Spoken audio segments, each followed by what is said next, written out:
E aí, galera, Podcast Aula Extra no ar, mais um episódio pra você aqui no YouTube. Antes da gente começar qualquer coisa, faça a inscrição aí, bota aquele negocinho do sininho pra quando chegar o episódio novo você poder receber a notificação e assistir antes de todo mundo, beleza? Eu sou o Rafael Petracioli, seu anfitrião, ao menos aquele que sempre tá por aqui, o resto, pelos outros eu não posso falar.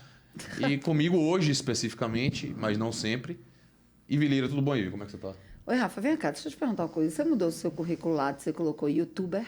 Não, claro que não. Mas você é youtuber? Não, porque você falou anfitrião. Eu acho que anfitrião dá a ideia de sentar no sofá. Aqui, mas você... Eu sou o youtuber Rafael... Roaster? Não. Roaster não tem coragem de falar, não. Roaster não tem coragem, não. Roaster me dá a ideia daquelas pessoas que ficam nas portas das baladas, Isso, recepcionando. Pra mim tem uma conotação que Também, não gosto não. não condiz nem com a minha imagem. Anfitrião é... Melhor, né? Tudo bem com você? YouTuber, tá tudo ótimo, graças a Deus. Que bom. Graças a Deus. Você veio hoje. Aconteceu alguma coisa assim muito extraordinária pra você estar aqui hoje? Ô, Rafa, eu fui ver um dia desse umas fotos. Nossa, no início da bancada. Velho, seu cabelo melhorou bastante. Melhorou bastante. Continue. Porra, é essa, velho? Continue investindo nessa consultor de imagem. Rapaz, é brincadeira. Tá dando certo. Tá dando certo. E aí você chama um convidado sem cabelo. Sensacional. Não, pelo amor de Deus. Não teve intenção disso, mas é porque eu tava justamente antes fazendo uma análise. Você tá Eu fui delicada. excluindo Eu não sou o convidado validada. aqui. Não sou.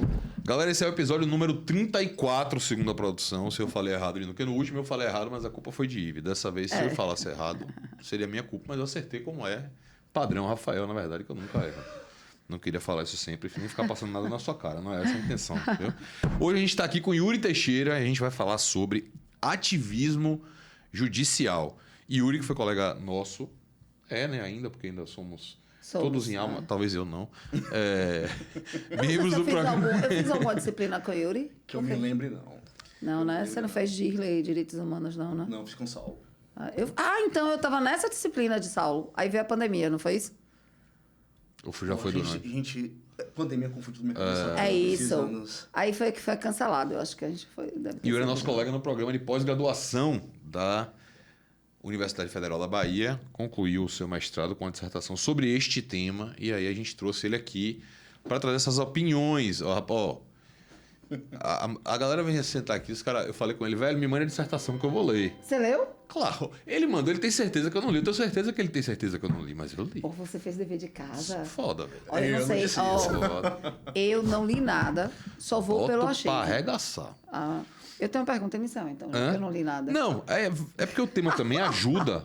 O tema ajuda. O problema desse tema, e aí Yuri vai poder dizer com mais maestria, é que todo mundo acha que pode falar sobre ativismo judiciário. Todo mundo fala sobre isso. Se você chegar sobre o princípio da dignidade da pessoa humana. Se você fizer uma pesquisa no Facebook, não vou falar nem Instagram, no Facebook, você vai achar vários artigos. Rafa, você sabia que uma vez eu fui participar de uma banca de TCC. E aí no trabalho de conclusão de curso da pretendente, a formanda, tinha lá, segundo fulano de tal... como é que era o nome da pessoa, do dono do negócio do Orkut, da comunidade? O administrador da comunidade do Orkut. Na época era Orkut. Óbvio que eu não preciso dizer qual foi o final dessa avaliação, mas sim. Eu não sei nem o que é Orkut, que não é uma coisa da minha geração. Então, também não é da geração de Yuri, né? Nós não vamos... Yuri é novinho, ele já tem essa idade, eu já pesquisei aqui. Assim como eu. Uma coisa que, claro que a gente está com uma pessoa que realmente estudou e se aprofundou sobre o tema, então tem toda a capacidade para falar, mas eu nunca entendi muito, e aí já tomei à frente mesmo, a diferença do que as pessoas chamam de ativismo judicial, do exercício da função atípica do Poder Judiciário. Então, assim, porque a sensação que eu tenho é de que ele tem poder atípico. Vai ser cancelado, Yuri vai ser... Porque eu provoquei, foi... Não. Qualquer coisa que ele for falar hoje aí, nego vai sentar o pau dele embora, mano. Controlar pra não suscitar temas muito polêmicos. Não, tem porra não. Não, a gente começou assim já. Não, mas vamos lá, né? Primeiro, falar sobre o ativismo judicial. Vocês têm razão. Todo mundo fala sobre ativismo judicial, mas parece uma conversa de maluco, porque ninguém chega, pelo menos, a um denominador comum sobre o que seria o conceito de ativismo judicial. Eu lembro que em 2021, fui convidado para participar de uma palestra E tava professores nossos, né? Tava o professor Dirley, o professor Fábio Periando e convidados externos para falar sobre a atuação ativista do STF durante a pandemia. Sim.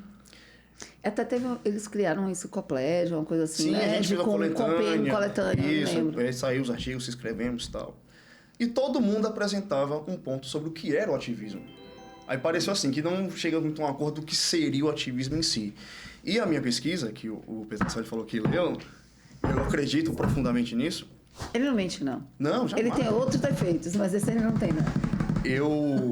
Eu fui pesquisar o que é o ativismo judicial. Porque, veja, é um tema que já tem quase um século sendo debatido, não aqui no Brasil, mas fora. No Brasil começa ali, nos anos 2000, vai surgindo autores debatendo sobre isso. Só que de uns 10 anos para cá, é uma coisa que parece assim, que você vai numa mesa de bar de esquina, as pessoas estão falando de ativismo judicial. Você vai assistir um jornal, tem um comentarista de política, a pessoa está falando de ativismo judicial. E, por envolver política, e ativismo envolve política, envolve também paixões. Então, normalmente, quando você se posiciona contra o ativismo, e eu já adianto que eu sou contra o ativismo judicial, as pessoas tendem ali a empurrar para um espectro político, ideológico, partidário, e quando você se manifesta a favor, te empurram para o outro lado. Eu digo que o ativismo ele é ruim para o Estado Democrático de Direito como um todo.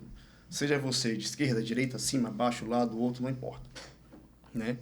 Mas, com a pergunta, Lira, o que seria o ativismo judicial? Já vou passar para o conceito, certo? Primeiro a gente tem que ver o que quer dizer ativismo. Porque não adianta eu falar a palavra e não descobrir o que significa o seu sentido. Se formos no dicionário da língua portuguesa, ativismo significa um movimento, uma luta política por transformação no status quo. Não tinha assassinado dessa forma, já estou aprendendo. É por isso que tem ativismo de direitos humanos, ativista dos direitos dos animais, do meio ambiente. É um movimento, é uma luta por transformação no status quo, porque o ativista reputa que a situação atual não está boa e ele quer mudar esse cenário político. Então, quando você pega essa palavra ativismo e junta com judicial, você está dizendo que esta atividade política ela é exercida dentro do Poder Judiciário. Então, a gente tem que primeiro partir dessa análise do conceito da palavra em si. E não é só em português. Se você procurar activism, né, em inglês, e for no dicionário em inglês, o sentido é o mesmo. Se procurar em italiano, em francês, vai estar lá. É essa ideia de movimento político. Mas, Yuri, e quando é que, pela primeira vez, ao menos que a gente tem notícia, documentado, que a expressão ativismo judicial foi utilizada? Porque é importante saber não só o conceito, mas a sua história. É importante saber quando que esse conceito surgiu. E como eu falei, tem quase uma década, esse conceito ele foi apresentado em um artigo escrito em 1947. Então já tem um bom tempo. E foi escrito não por um jurista, em que pese hoje, né, a questão sobre ativismo judicial toque muito no direito e também na ciência política, ele foi escrito por um historiador. E ele foi escrito por um historiador em uma revista, esses períodos semanais tipo Veja, Isto É, Época. Tá, né? nessa época devia ser Manchete. Não, Como era lá nos Estados Unidos, devia ser a Reader's Digest. Ó, essa é das antigas, essa eu busquei longe. Esse que é 50 a mais captou essa referência. Essa aí não é da minha época. Não, foi a revista Fortune, né, que ele escreveu. O autor chama-se... Tá vendo? Pronúncia. Fortune. O autor chama-se Arthur Schlesinger Jr. e ele é um historiador político. E por que ele falou ativismo judicial? Ele estava escrevendo um artigo nessa revista explicando como era a Suprema Corte dos Estados Unidos na época. Né? Porque a Suprema Corte, ele encontrou que tinha dois grupos diferentes compondo a Suprema Corte. Um grupo que via a diferença entre direito e política. E isso é importante para saber o que é o ativismo judicial. Esse primeiro grupo vê que existe uma esfera de atuação do direito e uma esfera de atuação da política. De modo que há um limite de até onde o juiz pode ir. Essa é a galera contida. Exatamente. A esse eles chamam de campeões da autocontenção. Por que autocontenção? Porque ele vê, olha, o meu limite é até aqui. Eu não posso entrar nessa esfera porque isso aqui já faz parte do debate político. Por exemplo, a tipificação de uma conduta, transformar algo como um crime. Isso aqui já faz parte da política. Eu, quanto juiz, não posso dar uma decisão criando um crime. Né? Isso, inclusive, está na nossa Constituição, que só existe crime com a prévia lei. Então, tem esse primeiro grupo, que eles chamam de campeões da autocontenção, que reconhece o limite de atuação, até onde pode ir o juiz. Um outro grupo, que é esse que eles chamam de ativistas judiciais, reputa que aplicar o direito é também fazer política. De modo que o juiz, quando vai decidir, ele pode se embasar em suas convicções acerca do que é melhor para o cenário político, ainda que não encontre um respaldo na Constituição e nas leis. Porque nós sabemos, né, o princípio da separação dos poderes, existem 3 poderes: executivo, legislativo, judiciário. Em inglês é the 3 branches of government. E eles reputam que o judiciário, esses ativistas judiciais, são um ramo do governo. Portanto, os magistrados também fazem parte do governo e podem decidir com base em suas convicções políticas, mesmo sem encontrar respaldo na jurisprudência, na lei, na Constituição. Fazer direito, para eles, é fazer política. E aí, o Arthur Schlesinger Jr. fala: a estes eu chamo de ativistas judiciais. Por isso que é importante você pegar a ideia do conceito ativismo, de movimento político, e a história. A primeira vez que a expressão ativismo judicial foi utilizada, que temos notícia ao menos, foi quando descreve esse grupo que acha que fazer direito é fazer política e que o juiz pode, portanto, decidir de acordo com suas convicções sobre o que é justo, sobre o que é injusto, sobre o que é moral, conveniente e inconveniente. Tá aí, sabia que essa não era uma visão que eu tinha. Nunca liguei a palavra ativismo com um movimento. Não, tinha noção de que era uma influência de um movimento político, mas eu estava pensando na situação a palavra ativismo, quando ser atuante, como... Não ser inerte. Não ser inerte. E violação normalmente é por aí à imparcialidade do judiciário. Então, eu sempre analisei a perspectiva, por isso que eu formulei a pergunta. Porque a gente sabe que o judiciário ele tem funções atípicas também.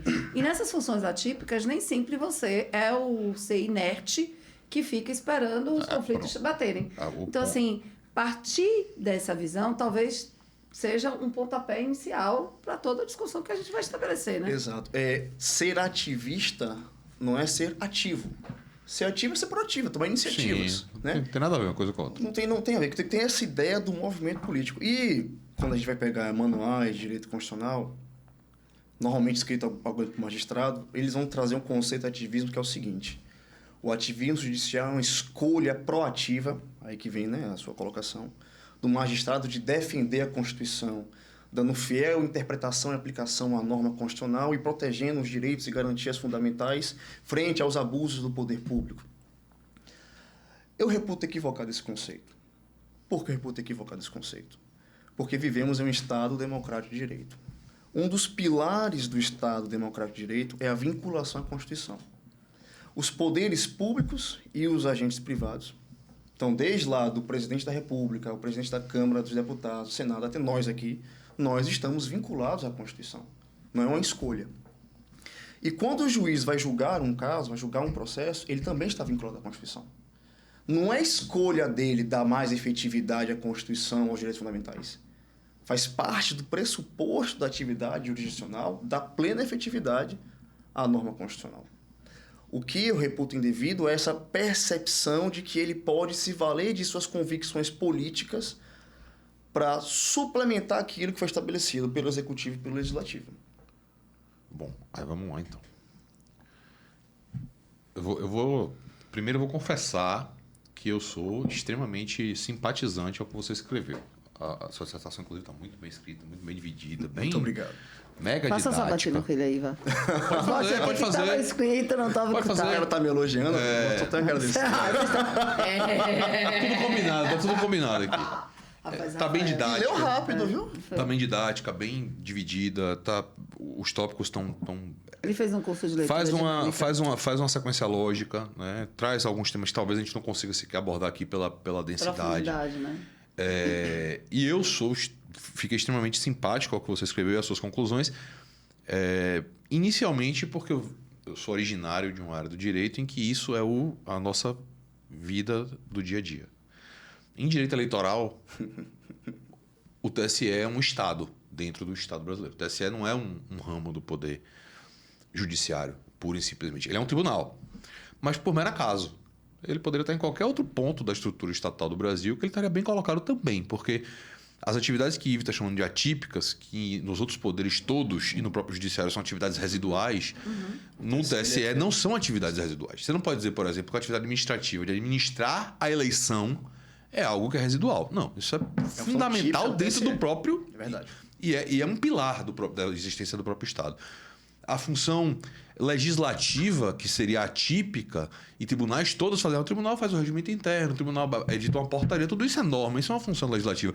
O TSE tem autorização expressa para editar resoluções com força de lei federal.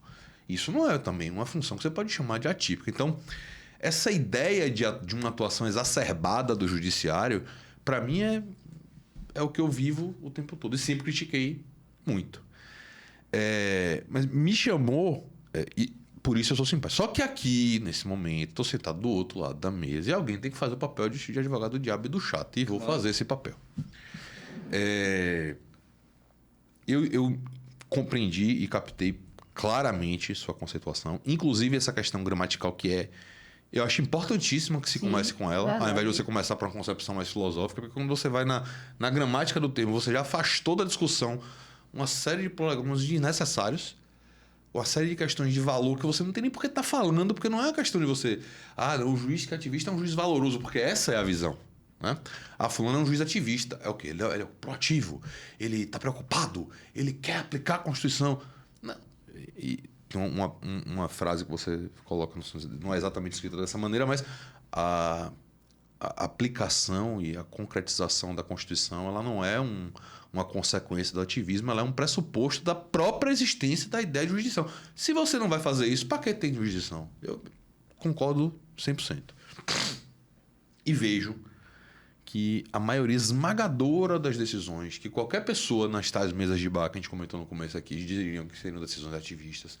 Por quê? Porque vão além da norma. E aí ultrapassam esse limite do que você bem coloca lá como o que deveria ser a contenção da atividade judicial. A maioria das decisões que são chamadas de ativistas, elas não estão dentro do próprio conceito que você traz para a gente. Elas estão fora. Verdade. Estão fora. Por outro lado, eu sempre enxerguei a possibilidade dessa atividade que extrapola dentro do judiciário como uma feridinha natural da imperfeição que o próprio sistema de tripartição representa. Assim como a gente tem várias outras feridinhas. É um sistema que ele se propõe em tese praticamente hermeticamente fechado, com pesos, fiscalizações, mútuas, etc. Mas você vê que em determinados momentos ali, no limite do limite, você não consegue. Não, vem cá. O convidado vai pegar um papel, porque você está fazendo pergunta palestra. E Fred nem veio hoje. Não, eu gostei do termo. Ele está fazendo o roteiro. Uma feridinha na estrutura, não é isso? Uma rachadura, que é natural. É aquela coisa assim, mas, não tem como o sistema existir 100% fechado, hermeticamente fechado, ele não existe. Quando você vai conversar com um cara de fora do direito, o cara fala assim, é um absurdo que o presidente da República escolha um ministro do Supremo. Aí você fala, mas isso tem que acontecer porque são poderes diferentes e mais. Você ainda mete o legislativo no meio porque vai ter que passar por uma sabatina. Então você tenta fechar o sistema com todo mundo fiscalizando todo mundo ali em cima, mas na prática a gente vê que não funciona dessa maneira. E nessas fissuras, algum fenômeno vai acontecer. E o ativismo surge nesse fenômeno. Porque, veja, eu concordo com você, é absolutamente indesejável e da forma com que você traduz na sua dissertação o antagonismo entre ativismo e democracia, que eu vou precisar que você fale aqui, porque para mim é o ponto de mais destaque que eu achei do seu texto. É muito claro que são antagônicos, para mim, pelo menos. Ainda mais lendo da forma como você escreveu, ficou mais claro ainda. Mas existem pontos, meu amigo, que a gente vai ter que até flexibilizar um pouco essa noção, porque vai ser uma ferida. Exemplo, mandado de injunção. Perfeito. Mandado de injunção, para que existe um mandado de injunção? É um esparadrapo, é uma ferida. Fala, meu irmão, quando os caras não fizerem, você tem que se meter. Ainda assim, não tem você não vê efeito prático direto nenhum, porque ele existe, mas não funciona. Então, eu queria que você me trouxesse a sua visão, e aí é óbvio que isso não poderia sequer estar no seu texto, porque tá fora do recorte epistemológico que você colocou lá, mas veja bem, não estou lhe perguntando qual é a solução. O ativismo não presta, qual é a solução? Mas o ativismo não presta, mas em determinados momentos, algo parecido com ele vai ter que ser feito. Por quê? Porque o sistema tem essas fissuras e não é perfeito. Ele tem ali essas pequenas falhas e dessa falha alguma coisa sai. Você consegue enxergar, para a gente facilitar, você consegue enxergar algum tipo de decisão que você já conheça, de algum processo, etc., que a par de ser chamada de ativista, estaria na sua lógica menos contaminada, ou seria menos prejudicial à ideia de democracia, como você escreveu lá? Você quer saber se há decisões judiciais que são reputadas como ativistas, mas que dentro do que eu defendo não é ativista? Que não seriam tão maléficas quanto o que o ativismo real significa. Pronto, eu vou dar um exemplo aqui de uma decisão que vocês vão encontrar diversas pessoas falando que foi ativismo do STF. É uma decisão polêmica, já vou adiantar, né? Você falou que queria polêmica, eu vou adiantar que é polêmica. Né? Que muitas pessoas foram pela defesa, outros foram contra, porque feria o texto expresso da Constituição e blá, blá, blá, blá, blá. Mas que não foi ativista. Porque o ativismo não está numa decisão que é controvertida, numa decisão em que eu discordo da sua interpretação. Sim. Entende? Por exemplo, aquele julgamento sobre a prisão após condenação em segunda instância, eu, Yuri, entendo que existem bons fundamentos para os dois lados. Qual foi a decisão? Sobre a possibilidade... Prisão de segunda instância. Tá. Eu entendo que existem bons posicionamentos para os dois lados. Eu vou falar dessa decisão e falar por que no voto de Barroso e de Fux houve ativismo judicial. Né? Mas vou dar um exemplo de uma decisão que gerou polêmica e ela não é ativista, em que pese alguns falem que seja, que foi a decisão sobre a constitucionalidade do casamento de pessoas do mesmo sexo. Sim. Muitos disseram que era ativista porque a Que, na verdade, não foi casamento, né? Foi a possibilidade... Foi a DPF, não foi de... Eu não lembro se foi a DPF ou se foi... Uma DPF. Foi uma DPF de uma decisão de uma lei municipal ou estadual do Rio de Janeiro. Foi o seguinte... foi a possibilidade do reconhecimento da união estável entre pessoas do mesmo gênero. Olha só, muitos diziam que não podia porque a Constituição falava que a família está lá só entre homem e mulher, o Código Civil fala que o casamento será entre o homem e a mulher e tal. E só adiantando, gente, eu sou católico, tá? Eu sou católico. Mas a decisão, ela não foi ativista e eu reputo que ela foi correta. Porque, veja só, e aí, como eu estou falando, a interpretação, mesmo ela sendo controvertida, isso não a torna ativista. Ativista é quando eu falo, eu não reputo isso bom, eu não reputo moral, eu não gostei dessa lei e, portanto, vou declarar inconstitucional. Tu é da área eleitoral, então eu vou falar daquela a DIN 4650, que foi quando o STF declarou a inconstitucionalidade de pessoas jurídicas doarem.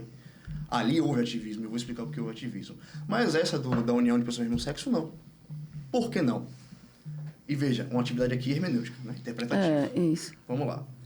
A Constituição, sempre que ela quer proibir algo, ela proíbe expressamente. Nenhum brasileiro será deportado, salvo esses casos. Pá. Certo? Ela vai lá expressamente dizendo o que pode, que não... desculpe, quais são as condutas vedadas. Nenhum brasileiro será extraditado, salvo isso, aquilo, outro. Ela não fala, o casamento é só entre homem e mulher. Ela não fala, o casamento entre homem e mulher é proibido de pessoas do mesmo sexo. Ela não diz isso. Então, já aí um cenário meio duvidoso. Poxa, ela fala entre homem e mulher, não abre uma margem para proibir pessoas do mesmo sexo, mas também não proíbe, mas também não tolera. E aí, o que é que a gente faz? Vamos fazer uma interpretação sistemática. Lá no início da Constituição, ela diz que um dos objetivos da República Federativa do Brasil é promover a dignidade da pessoa humana, respeito a todos, independente de sexo, de origem, e fala que a ninguém será privado direito em razão do sexo. Está na Constituição, não lembro agora o dispositivo, quem está nos ouvindo pode olhar, vocês devem se recordar, acho que lá no artigo 5º e tal. Então a lei não vai privar ninguém do direito em razão do seu sexo. Então, João pode casar com Maria? Pode. Por quê? Porque João tem o direito de se casar. Maria pode casar com João? Pode. Por quê? Porque Maria tem o direito de se casar. Se eu digo que João e Pedro não podem se casar porque João é homem e Pedro é homem, eu estou tirando o direito deles por eles serem homens. E a Constituição diz que não se pode tirar direito em razão do sexo. Então, veja, a própria Constituição ela vai trazendo mecanismos de interpretar e dizer é possível, sim, a união de pessoas do mesmo sexo.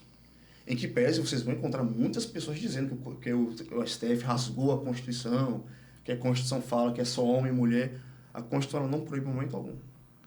Então, esse é um posicionamento que as pessoas reputam ativista e não foi ativista. Mas perceba, aí é que entra essa questão do... A gente vai voltar para o conceito que você deu. Né? Quem enxerga uma decisão como essa como ativista é porque não está trabalhando dentro do conceito de ativismo que a gente está trabalhando aqui dentro. Está trabalhando numa concepção de que qualquer decisão que concretize a Constituição é uma decisão ativista, quando, na verdade, qualquer decisão que concretize a Constituição é uma decisão. É uma decisão. Que meramente se cumpriu enquanto... seus requisitos. Eu preciso cumprir a Constituição. Cumprir a Constituição, ponto. Não tem... Agora, é por isso. Não é toda interpretação que é uma atividade ativista. Exato. Não é. Não é. Não é. Isso, para mim, fica muito claro. Minha próxima pergunta para você é: o problema é quando você quer permear demais a tomada de decisão, que de um jeito ou de outro é uma gênese de normativa, uma decisão judicial, principalmente de corte superior, ela é uma norma que está nascendo ali naquele momento, com eficácia contra todos, com as mesmas características de uma norma oriunda, por exemplo, do Poder Legislativo. Em tese, a gente está falando... Em tese, não. Na natureza das coisas, a gente está falando de situações que vão ter a mesma implicação prática. Aquilo ali vai ser seguido. Ponto. Então, são normas. O problema está quando vai se permear a gênese dessa norma com valores. Porque, veja, quando o Legislativo faz uma lei, ele tem essa autorização de permear a lei com valores. Mas é porque ele é um outro órgão. Para você, o problema é esse? Porque o judiciário não deve transpor valores para uma gênese normativa, é isso? Muito também, bem. Quer dizer...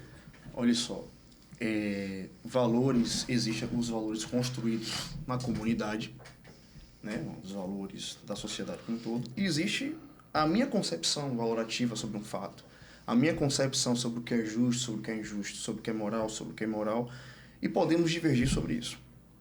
Né? E isso é natural. Isso é completamente natural.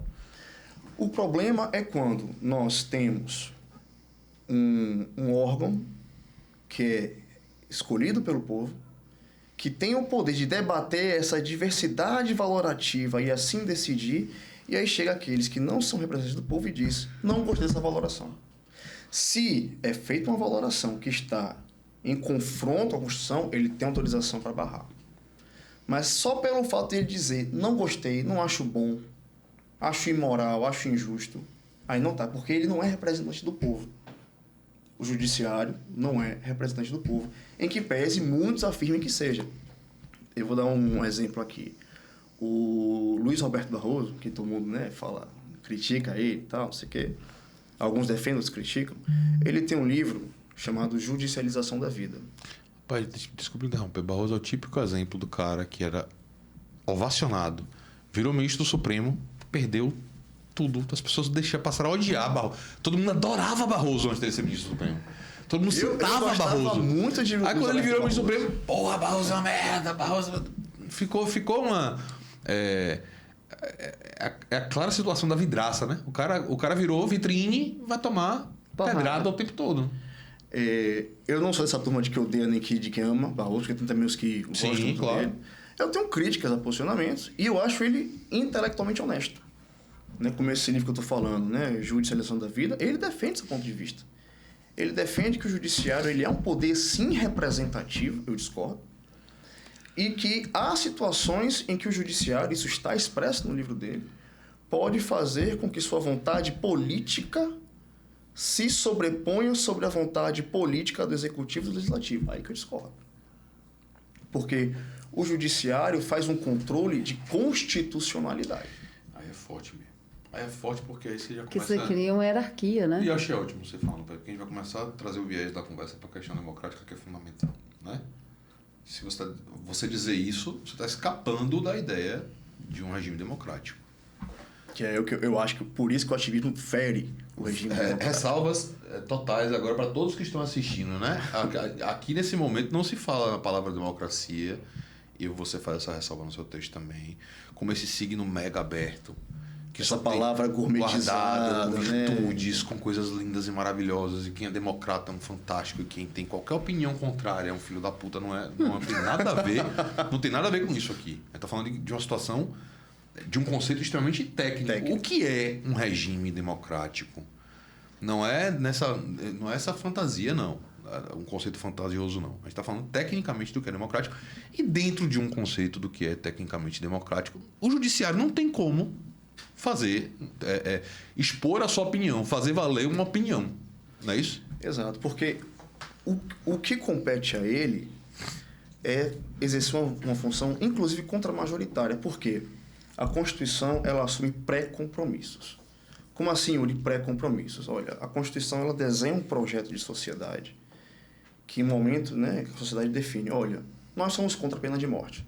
Sabemos que há exceções, né, que é no caso de crime militar praticado em situações de guerra declarada, mas, via de regra, a pena de morte proibida.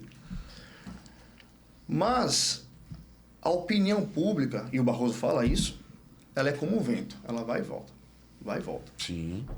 Haverá situações em que a população vai querer a pena de morte, né? Se você olhar hoje, acho que foi o Datafolha que fez uma pesquisa, a maioria dos brasileiros são a favor da pena de morte para crimes hediondos. A Constituição proíbe.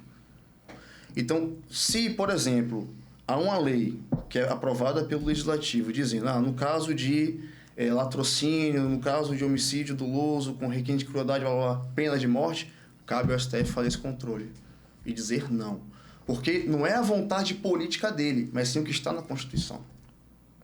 Consegue acompanhar aqui? Sim. Tá claro. Agora, O grande problema não são conceitos fechados, por exemplo, como pena de morte. O grande problema são os valores abertos que a gente encontra também na Constituição. Porque aí, nos conceitos abertos, isso. A interpretação é muito mais necessária. E a mudança de entendimento e de movimento de dança social. E aí, aliado a isso, surge um outro fator. Que ser, que sujeito, seja ele um órgão público, seja ele uma pessoa natural, que é apolítico, numa essência, né, da pessoa. Então, mas essa é uma ferida do regime. Sim. Do sistema. Sim. Mas é que você tem que ter band-aid. Não dá pra você ficar com a ferida aberta ali. E esse é o ponto, porque, veja, o que você falou aí se encaixa perfeitamente o que inúmeros constitucionalistas que eu respeito, adoro e amo de paixão, defendem, que é a ideia de mutação constitucional. E perfeito. Principalmente a mutação sem alteração de texto. A alteração de texto está clara. Uma vez eu assisti uma aula, acho que foi de Dirley, falando sobre isso. Sim. Sobre mutação constitucional, que é fantástica. Eu acho que se você for para, inclusive, autores que Dirley tem uma certa predileção, como Alex. Jorge Miranda. É Jorge Miranda? Eu não sei. Eu sei que ele gosta muito do Alex. Eu peguei o livro dele uma vez emprestado, inclusive, pedi um livro emprestado a Dirley, ele me deu tanta recomendação devolveu? que eu quase não quis usar. Eu falei, lógico, né? Porra, o cara Dirley me recomendou como é que eu virava a página do livro. Fala do ar, porque ele já contou contou isso aqui porra. no ar, e aí a gente não vai ficar... Você peça para ele contar a história depois, a relação dele com livros e emprestados e tal. É verdade, porque não dá Então não dá para emprestar para ele não, é livro, né? Não, Vamos lá, tô brincando. Vamos lá. Avalista dessa coisa. Essa questão da mutação, a própria ideia de mutação constitucional, e aí para todos os lados aqui dessa conversa, a gente vai ter o lado A e o lado B. Claro. A ideia de uma mutação constitucional, ela é sensacional, como um band-aid para esse tipo de situação. A vida muda. E a Constituição não está mudando o texto. Então, a gente precisa de alguma coisa que mantenha essa Constituição viva, ainda que o texto seja o mesmo, porque ela tem que acompanhar os fatos da vida acontecendo. Mutação permite esse fenômeno, digamos assim. Mas aí o cara pega a mesma mutação para utilizar como um racional interpretativo, argumentativo, para justificar uma decisão que é só o que ele quer. Esse é o problema. Qual é a merda do negócio, velho? Como é que você consegue hoje racionalmente olhar para uma decisão e dizer, não, porra, isso aqui analisou uma mutação constitucional da maneira que realmente... Ou não, isso aqui usou a mutação constitucional como... Porque a minha dúvida quando eu leio determinados tipos de decisão é justamente essa. Rapaz, porque nem sempre fica claro, bicho, não fica. Na decisão. Se aquilo ali é o desígnio pessoal dele, é a moralidade do julgador pessoal entrando ali, ou é uma leitura que ele está fazendo de uma mutação constitucional. E até por isso que é bom que os órgãos superiores seriam sempre colegiados, porque você vai ter várias pessoas enxergando a mesma situação de maneiras diferentes, você chega a ter um pensamento... Posso dar um exemplo, baseado inclusive na decisão que Yuri trouxe? Na questão de gênero, a gente tem 2 decisões do STF que são exemplos de ativismo do judiciário. Primeiro, a questão da DPF, né? Na possibilidade do reconhecimento da união estável entre pessoas do mesmo gênero, e também na equiparação à homofobia a crime de racismo. Você tem 2 questões de gênero e você tem as 2 usadas como exemplo de ativismo do judiciário, né? Eu acho que uma é, a outra não. Eu também concordo com ele. A primeira, a de reconhecimento da união entre pessoas do mesmo sexo, não é ativista porque encontra respaldo jurídico, enquanto que a outra foi uma decisão de voluntarismo. Eu quero criminalizar esta conduta, ainda que o texto não me autorize. Porque quando o Petracioli falou da mutação constitucional, o que é a mutação constitucional? Você não altera o texto da norma. Sim. Né? Você não altera o texto da norma. Mas você altera o seu sentido, o seu significado, o seu alcance em razão da alteração do contexto social, histórico, político, econômico. E isso é válido. A Constituição ela dialoga com a sociedade. Tem um cara que é muito injustiçado, Miller, que ele fala, quando ele fala, para ele a ideia, lá em Teoria do Direito, a ideia dele de norma tem um conceito que chama-se de âmbito normativo. Exato. E todo mundo sacaneia com o Miller pra caramba porque prefere outras concepções como Alexis, por exemplo, e elas não são antagônicas necessariamente, pelo contrário, são complementares. Essa ideia de âmbito normativo se mostra clara aí. O cara fala, uma norma não é só o textinho, ela existiu em um determinado momento, por um determinado motivo, ela foi criada com aquele texto por esse momento e motivo. Só que o momento e o motivo agora são outros, ou seja, o âmbito mudou. Se o âmbito mudou, por que o alcance da norma não pode mudar? Apesar da literalidade não mudar. Porque a literalidade, que é a expressão, sei lá, externa da norma, não vai ser alterada, até porque ela depende de outros elementos para ser alteradas. Né? Mas o mundo da vida muda ela sozinho. Isso, o próprio Dworkin, ele fala, né, do juiz Hércules, que é um juiz que não existe e nunca vai existir. Quer mais café, velho? Eu vou botar pra mim. Rapaz, não me ofereça não que eu vou querer, velho. Eu não me ofereça. Ele disse que tem café, mas é um café batizado. Eu acho que tem um whiskyzinho. Ô, Micael, na moral, velho. Olha isso aqui, bicho. Eu vou ter que começar a editar esse programa. Eu tô achando que é batizado. Rapaz, eu me controlo porque eu tava bebendo 1 litro de café por dia. Aí eu tenho... Então não ande mais com o Rafael. Não, mas hoje tá liberado. Hoje a gente tá não, minha esposa, quando for ver isso, eu chego em casa, eu tô acabado. Eu tô acabado. Todo dia eu chego em casa, minha esposa faz parte do conceito do casamento. Ela até entrega, quando você vai sair de manhã, ela até entrega a sua garrafinha de café, né? Você ela ajuda, ela esqueceu. ajuda.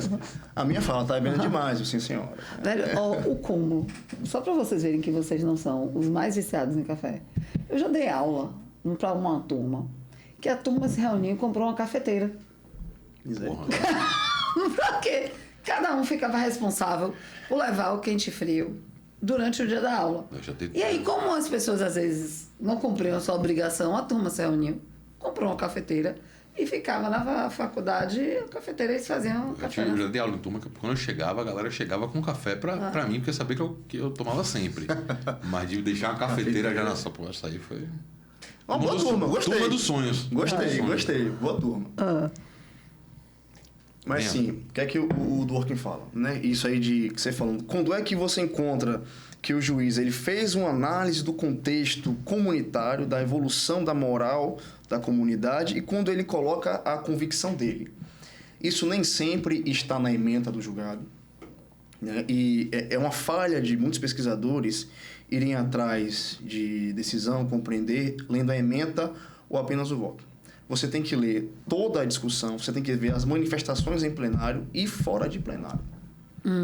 E fora de plenário. Porque o contexto de fundamentação encaixa isso tudo. Até porque numa fundamentação, você pode tentar uma forma de maquiar o ativismo judiciário. Eu vou dar um exemplo. Eu concordo, mas perceba. Aí você entra em... É pouco o que você está falando, porque existem sistemas em que não há uma publicidade das sessões de julgamento. Então a gente tem isso como um princípio pra gente, para quem gosta e quem não gosta. Há quem diga que os votos ficaram muito mais longos depois das publicidades excessivas das sessões de julgamento. Em parte isso é verdade. Mas você tem sistemas em que, por exemplo, Portugal, Suprema Corte, lá, que é uma Suprema Corte como aqui a gente não tem, na hora da decisão eles se trancam na sala e eles deliberam e eles saem de lá com a decisão. Eventualmente você vai ter ali transcrições do que acontece, mas exatamente o que se passou dentro dessa... E acho que isso é fundamental, né? Para você poder fazer captar essa intenção. Existem sistemas em que isso não seria possível. Mas como no nosso há essa possibilidade, porque não é só ler a ementa, é ler o voto, é ler o posicionamento feito pelo magistrado na sessão. Né? Eu vou dar um exemplo aqui. Em 2013, não sei se vocês lembram, teve uma emenda constitucional que criou os TRF 6, 7, 8 e 9. Sim. Pronto. E na época foi Joaquim Barbosa que, com a decisão liminar, só ele barrou os efeitos dessa emenda constitucional. Na época, eu ainda estudava para concurso público nessa época. Né? Eu sou concursado, eu tomei posse em 2019, mas eu lembro que eu estudava e era uma decisão nova que você tinha que decorar, porque qual era a fundamentação que estava lá na emenda? Que não pode haver proposta de emenda constitucional que altere funções do judiciário se não houver iniciativa do judiciário. Era isso que a gente tinha que decorar, né, nas provas e tudo. Só que isso são apenas 2 parágrafos do voto dele nessa decisão. Tem umas 8 páginas. Esses são 2 parágrafos. Ao longo das páginas, isso está no voto, portanto você consegue encontrar, ele faz diversas afirmações que são de convicção. Que ele fala que não é interessante para a União agora criar tribunal, que a União deveria focar seus esforços na criação de vara, que os tribunais, não há prova de que eles vão dar eficiência e que esses tribunais... Isso está lá na decisão, tá? Você pode ir lá procurar, não lembro o nome agora da ADIN, não lembro agora qual é o número, mas que ele fala assim, inclusive esses tribunais podem estar sujeitos a interesses paroquialescos. Que interesse paroquialesco ele não fala? Mas extraindo disso que ele vai falando, você percebe que ele não gostou. A opinião dele. Ele não gostou. Dentro da convicção dele, era ineficiente a criação dos tribunais, não era bom, a União não deveria gastar com aquilo, e aí ele vai e declara inconstitucional. Consegue compreender? Está ali dentro do texto. Mas quando ele faz isso, e ao mesmo tempo há um parâmetro claro, formal até, que fundamente a inconstitucionalidade, o problema fica um pouco menor, né?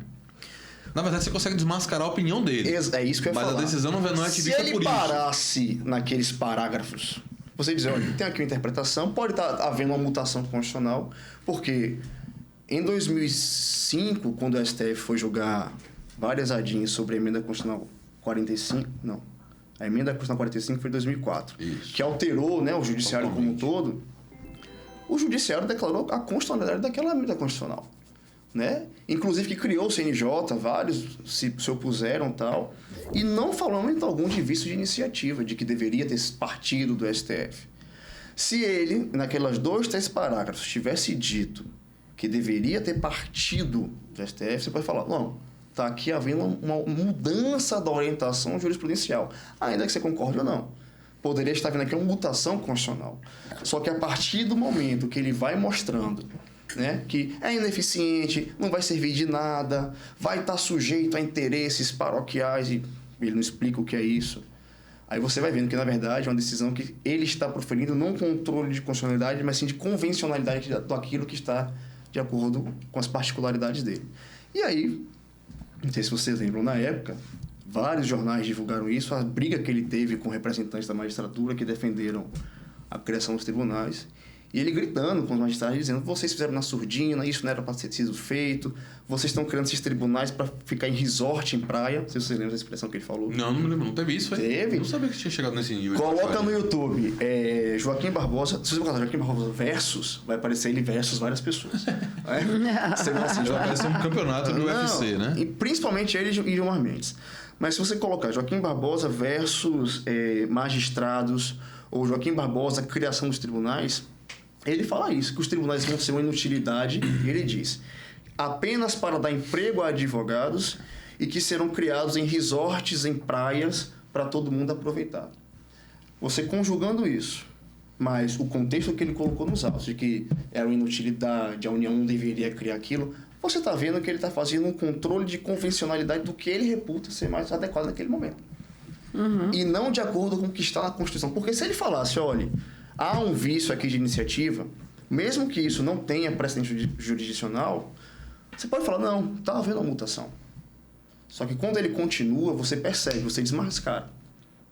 Consegui deixar claro? Claro. Né? Sabe eu já ouvi um termo, e agora, com a sua fala, eu sinto que é a definição desse termo.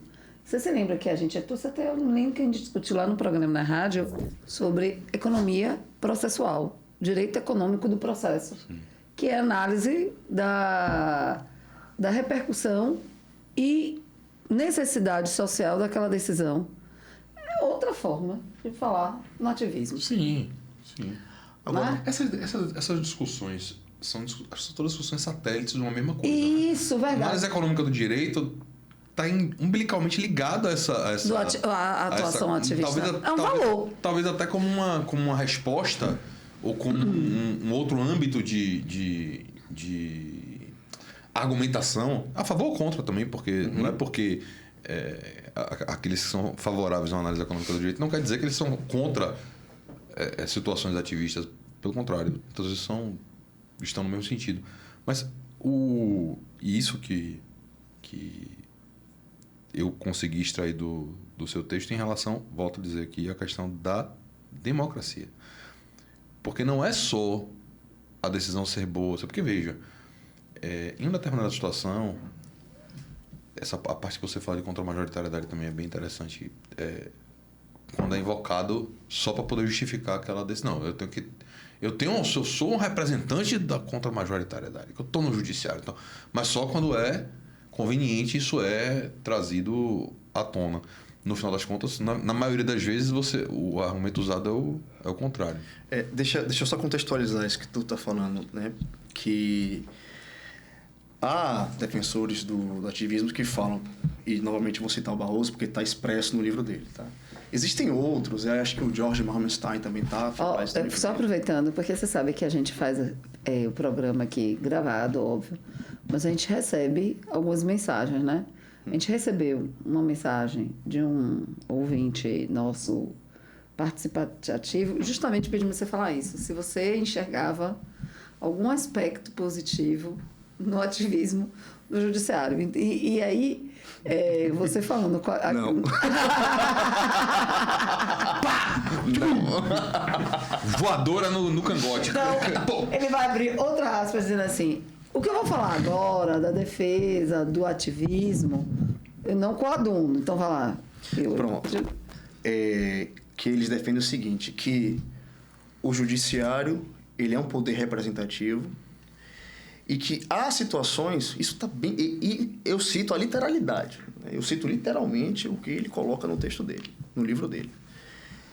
Em que o judiciário, diante de uma situação de divergência... deve se aliar à opinião pública para atender aos anseios da sociedade. Não sei se tu chegou a ver essa parte que eu cito, né? Eu cito diretamente o livro de Barroso. Quem tem que fazer isso não é o judiciário. Não, vamos lá. Ele está defendendo a posição dele. Que eu sou contra, mas eu estou trazendo aqui qual é a posição dele. Claro. O que é que ele está dizendo com isso, Lira? Que o judiciário tem que estar aliado à opinião pública, certo? Não é isso que ele está dizendo? No julgamento das ações que envolve que envolveram a possibilidade de prisão após condenação em segunda instância, ele falou o contrário. Ele começa dizendo, eu quero aqui fazer uma defesa. E aí vocês podem colocar no YouTube, né, julgamento das ADCs, o número agora eu não vou lembrar das ADCs, mas tá lá, tem no canal do STF, no YouTube, a sessão inteira ele falando, quero aqui fazer uma defesa. Muitos estão criticando esse julgamento, dizendo que estamos querendo seguir a opinião pública. E não cabe ao judiciário seguir a opinião pública, porque a opinião pública é como uma nuvem, ela vai e volta. Sendo que no livro ele fala que numa situação de divergência tem que seguir, né, os anseios sociais. Indo voltando. E aí ele fala, entretanto, quando, aí como era caso de prisão, né, aí ele fala diversos crimes atrozes que a sociedade quer uma resposta, ele não devemos nos calar diante do justo receio da sociedade, do clamor de justiça. O que é isso se não se aproximar da opinião pública? Então, assim, ele fala da opinião pública. Entretanto, quando houver situações em que a opinião pública se manifesta no sentido e que for de forma contrária, ele vai invocar o caráter contra-majoritário. Por exemplo, vou tocar aqui outra questão polêmica. Eu tô com medo de sair daqui e minha pedra. Não, pior dos hipóteses, fica sem Instagram um mês e tudo bem, tá tudo certo. Por exemplo... Sua esposa que vai se irritar, com certeza. Cara, não, ela faz parte, né? E ela diverge... Ela casou sabendo, né? Então... E ela diverge de mim bastante. Então, assim, uma questão polêmica. E eu não vou entrar no mérito se é bom, se é ruim, se eu sou contra ou a favor. Mas acho que foi uma pesquisa feita da Datafolha em 2018, 2019, que a maioria da população brasileira... eu falei aqui, né? A favor de pena de morte em casos de crimes hediondos e tal. Sim. Aí vamos lá, chegou um caso pro STF. Ele vai se aproximar da opinião pública e legitimar uma pena de morte ou ele vai dizer não, porque a Constituição diz que é proibido? Ele vai ter que dizer, ele vai ter que se posicionar. E aí o que eu cito é que muitas vezes, quando ele quer decidir, ele fala o juiz ativista, não Barroso necessariamente, quando ele quer decidir de uma forma que tem posição na lei, mas que... e tem posição na opinião pública, mas que ele não concorda, ele fala, estou exercendo meu caráter contra-majoritário. Entretanto, quando ele quer decidir algo próximo à opinião pública, como foi nesse caso da prisão após segunda instância, temos que atender aos justos receios da sociedade. Ou seja, eu vou usar o argumento para me interessar no caso. E a gente não pode mudar de opinião, não? Pode. Só que a cada caso eu mudo de opinião para o resultado em si. Porque, veja, eu posso dizer, não, eu sou contra-majoritário, mas mudei de opinião, eu tenho que seguir a opinião pública, certo? Só que eu vou mudando de opinião a cada caso que me é submetido, justamente por causa do resultado que eu alcançado. Assim, e aí, curiosidade mesmo. Uhum. Quando eu vou fazer essa análise, se eu estou diante do Instituto do Ativismo, eu analiso o sujeito que prolatou a decisão ou a própria decisão? Veja. Porque... quando você fala em ativismo ligado à pessoa, sim. Excelente pergunta. Você vai pensar... uma coisa que eu fico imaginando que durante o seu trabalho você teve muito, para você analisar o ativismo, você teve que pensar em contradições. Contradições, às vezes, existentes no mesmo juízo, tá? Então, o que é ativismo? É a decisão ou é a pessoa? Pronto, é a decisão. Só que a decisão é proferida por uma pessoa.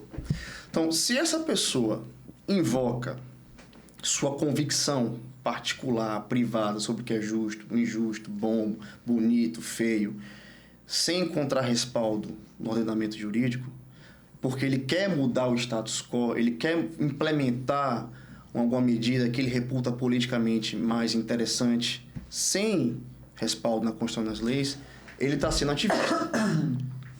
Se ele encontra respaldo na Constituição, nas leis, ainda que a interpretação seja equivocada, você discorde da interpretação, mas ele está invocando a Constituição e as leis, pode ter sido Barroso, pode ter sido Fux, pode ter sido quem quer que seja. O problema não é a pessoa, mas sim quando eu me valho do que eu reputo conveniente e, como ele fala no livro dele, quando eu vou suplementar a minha vontade, fazer com que, ou melhor, quando eu vou usar a minha vontade para suplementar o executivo e o legislativo. E aí ele dá uns exemplos que eu acho ruins. Ele fala que o judiciário ele é representativo e exerce poder político quando supera a vontade do executivo e do legislativo, quando, por exemplo, palavras dele. O STF, quando o judiciário resolve barrar uma obra que viola normas ambientais. Nesse caso, não é a vontade política do judiciário. O que o judiciário está fazendo é barrar uma obra que está violando normas legais ou constitucionais. Não é uma vontade. Ele não está nem fazendo o que seria o errado, que seria analisar a conveniência da obra e abrir uma exceção na norma que já existe, né? Ele está fazendo um juízo de pertinência com as normas jurídicas e não com a sua convicção. Esse exemplo é um exemplo de substituição simples. Existe a lei, está proibido, tchau, acabou. Outro exemplo que ele dá. Quando o judiciário declarar a inconstitucionalidade de um tributo, ele está suplementando a vontade do legislativo através da sua vontade política. Errado. Quando o judiciário declara a inconstitucionalidade de um tributo porque viola preceitos constitucionais, ele está aplicando a Constituição e não a sua vontade política. Agora, a partir do momento em que o juiz acha que pode colocar a sua vontade política acima, aí já é um risco à democracia. Porque quando tecnicamente está absolutamente irrepreensível a vontade política, mas o problema é que hoje em dia falar em vontade política fica parecendo que é porque o cara tem uma convicção partidária. Isso é uma merda. Sim, isso é uma merda. Tem que ficar muito claro. E você não fala isso em momento nenhum. O que eu só estou falando isso porque as pessoas às vezes assistem e falam, não, então ele está dizendo que o juiz tal é de esquerda. Ninguém está falando disso. Não. Quando o cara quer imprimir a opinião dele, não importa qual é a opinião, sem respaldo legal ou constitucional. É isso. Qual é a opinião? Não importa. O que estamos dizendo é que isso é uma atividade política por natureza, e um conceito de política que não é o conceito de política partidária. Ponto. Só para fazer um recorte. Porque a gente sempre liga, é verdade. Evitar cancelamentos desnecessários. Mas eu falei aqui no início. Cancelar o cancelamento. Eu falei aqui no início, né, que o ativismo ele é prejudicial, independentemente de esquerda, direita, cima, abaixo, um lado ou outro. Quando eu falo política, não é atividade política partidária, partido A, B ou C. Estou falando de política enquanto movimento de você, cidadão, buscar algo para a sua comunidade. Política neste sentido, não de política... mais amplo possível. Não de política partidária, os partidos... Ô Yuri, nessa pesquisa que você desenvolveu, você acha que um próximo passo que a gente vai ter, diante de tantos conflitos e questionamentos sobre o ativismo, é a gente retroceder e ter normas com conceitos mais fechados, mais limitadores, para que você, de certa forma, seja uma reação a uma extrapolação de poder? Depende. Eu sou favorável à criação de normas de estrutura mais aberta. Porque norma de estrutura aberta traz conceitos indeterminados que vão variar de acordo com a aplicação do caso concreto, trazem um rol exemplificativo ao juiz. Porque quando você traz uma norma de textura aberta, é o direito legitimando o juiz a ter uma margem maior. Entende? A ter uma margem maior. Agora, solução para ativismo, eu não vou dizer porque, para todo problema complexo, uma resposta simples é equivocada. Né? E eu anotei aqui, Petracelli, como você falou, de feridinhas na estrutura, porque é um negócio interessante, porque tem dois fenômenos. Existe o ativismo judicial, que a gente está aqui debatendo, e existe um outro, chamado judicialização da política, que as pessoas tendem a confundir. Agora que você fala dos na verdade, um meio que gerador do outro. Pode gerar. Provocador, né? Se não houver uma atenção, a judicialização da política pode levar ao ativismo judicial. Sim, aí eu acho que eu vou falar um pouquinho da justiça bem rápido, né? Para não atrapalhar muito. Do que eu estou falando aqui, acho que deu para perceber que o ativismo é um ato voluntário do juiz. Ele quer, né, modificar o status que está ali, porque do jeito que está não está bom. Já vou dar o exemplo da DI 4650. Não está bom. Então, é algo que nasce da vontade dele. E olha, gente, quando eu falo a vontade política, eu não estou dizendo que é um complô dos magistrados para assumir o poder, o governo. Não. Existem escolas do pensamento jurídico desde o século XIX que defendem essa posição. O que eu digo é que essa posição não me parece ser a mais democrática. Normalmente se parte do pressuposto que há uma boa intenção na atuação. Exatamente. Tem que ser dito também. Por exemplo... Ninguém fala assim, não, ele é ativista porque ele é um escroto. Pelo contrário. Não. Acho que é o Rick, você estava falando de análise econômica do direito, o Posner mesmo, Ele fala que o juiz ele deve julgar, ele defende que o juiz é um membro do governo e deve julgar de acordo com aquilo que for melhor para a comunidade. Independente de tal ou não previsto na Constituição e nas leis. Dworkin critica isso. Né? Dworkin diz que isso é uma forma virulenta de ativismo judicial. Então, Dworkin também é contra o ativismo judicial.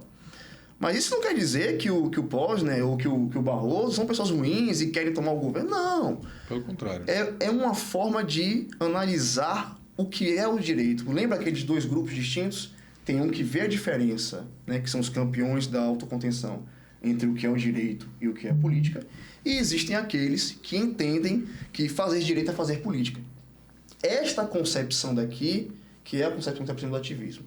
Mas voltando a falar de judicialização da política. Esse é um fenômeno que independe da vontade do judiciário. O que é a judicialização da política? É uma ferida. É uma ferida.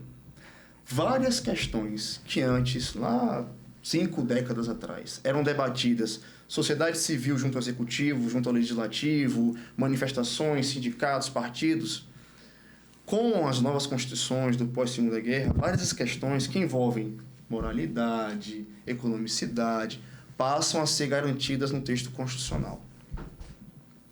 Veja, isso aí já não tem nada a ver com a vontade do magistrado.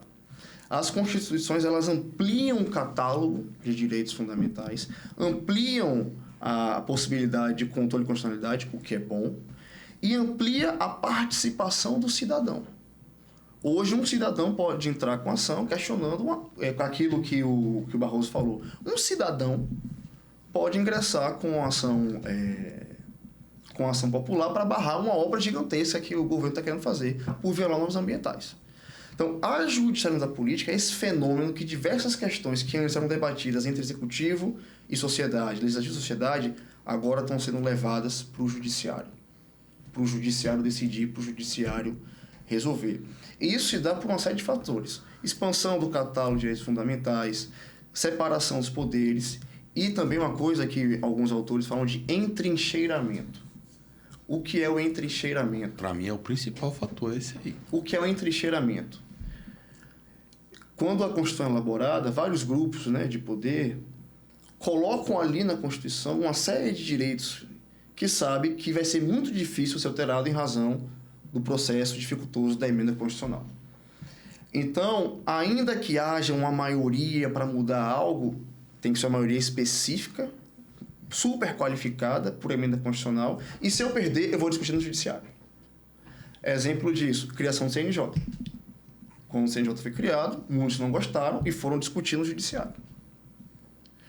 Outra questão é a criação, a reforma da lei trabalhista e a previdência. Houve maioria, já houve o debate, né? A reforma da previdência foi por reforma constitucional, e hoje tem mais de 20 ações sobre cada uma delas, pendente de julgamento.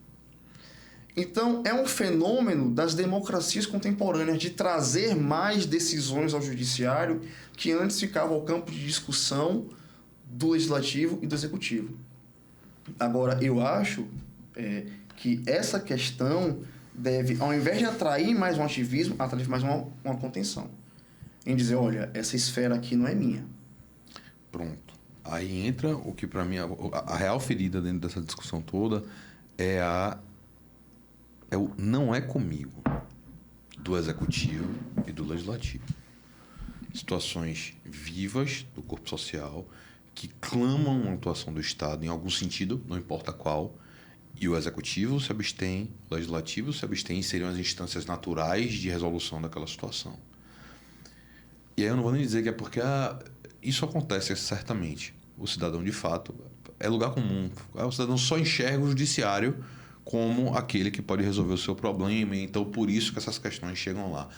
É isso, mas é também uma norma constitutiva da ideia de poder judiciário, que é a impossibilidade da negativa de jurisdição. Uhum.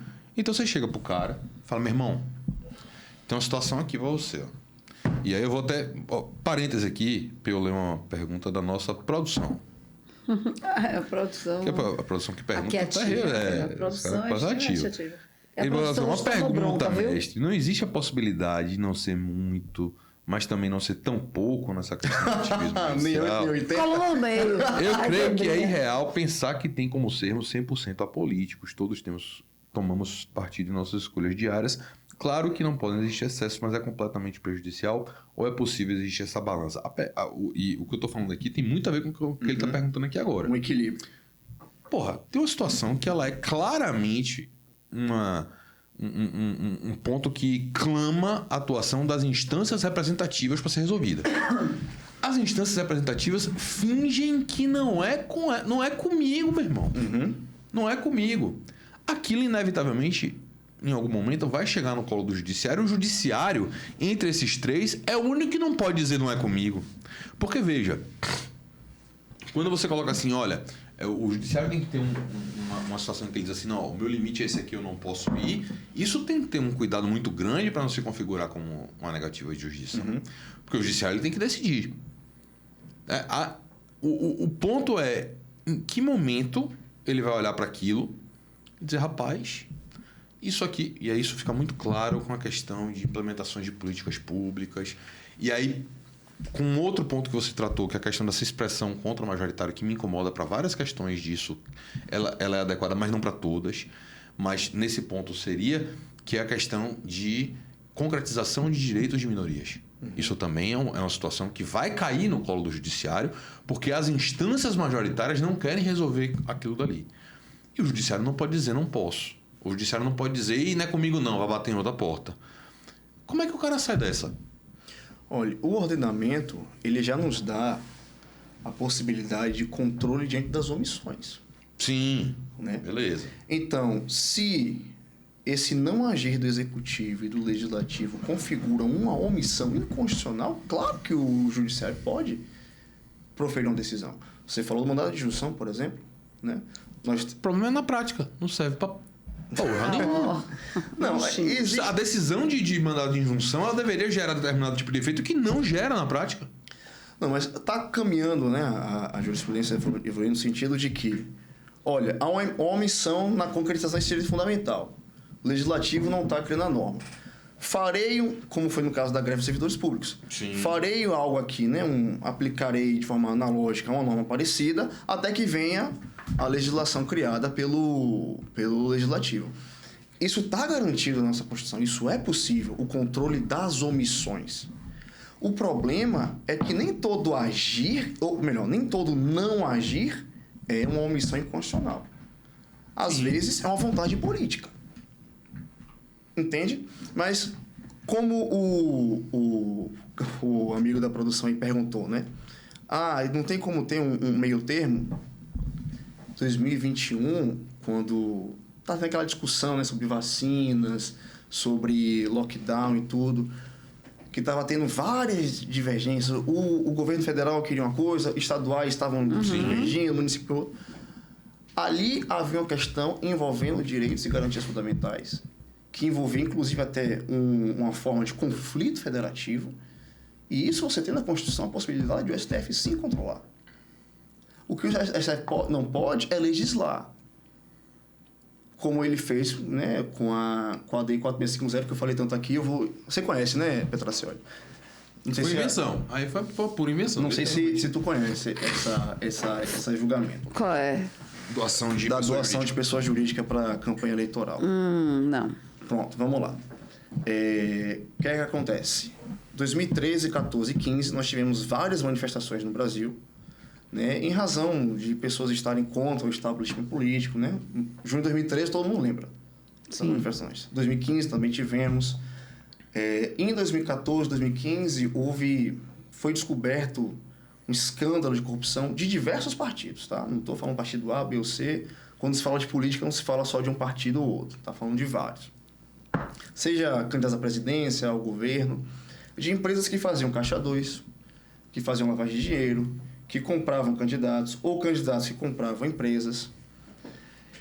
E existia uma ação direta de constitucionalidade junto ao STF, querendo, dentre outras coisas, proibir a possibilidade de pessoa jurídica fazer doação de campanha.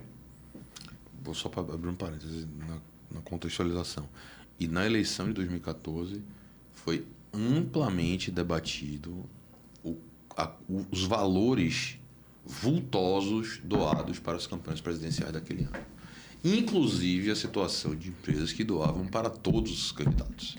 Isso estava no... Esse cheiro de confusão já estava no ar. Tava todo mundo já meu Deus, sentindo... Aí vem um escândalo de corrupção, aí vem uma... Vai lá. Eu vou dar um exemplo, porque isso está num livro do professor Bruno Caraza, que ele fala eleições, dinheiro e poder, ou algo assim.